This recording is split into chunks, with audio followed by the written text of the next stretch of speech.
Siyabonga Mbofana owazalwa endaweni yaseYadini noma efunde wakhulela endaweni yaseShipstone. Ngaqala mina ukusebenza ngaleya minyaka yakudala 1970 ngiqala ukufundisa ngase ngiba omunye woprincipal abakhona la.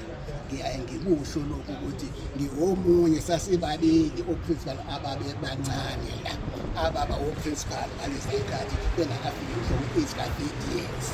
Kwakuyimi nobaba uNxaka kwakuthina kuphela saba oprincipal sase sisuka lapho sengiya e-district office.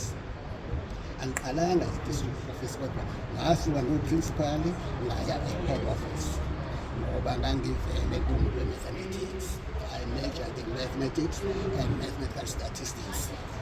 So ngangigete in mathematics in the whole province. Then mase kungena i-new government. Then ngase ngibuyela ekhaya sengiza la e-Potchefstroom. Lapho-ke engafike ngaba Chief Education Specialist wa-Advisory Services.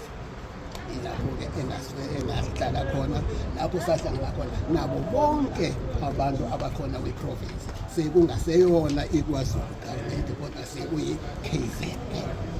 Ngifuna ngithini? Baba awukhulume nothisha esikhathini samanje abangaziphathi kahle. Awukhiphi isiyalo.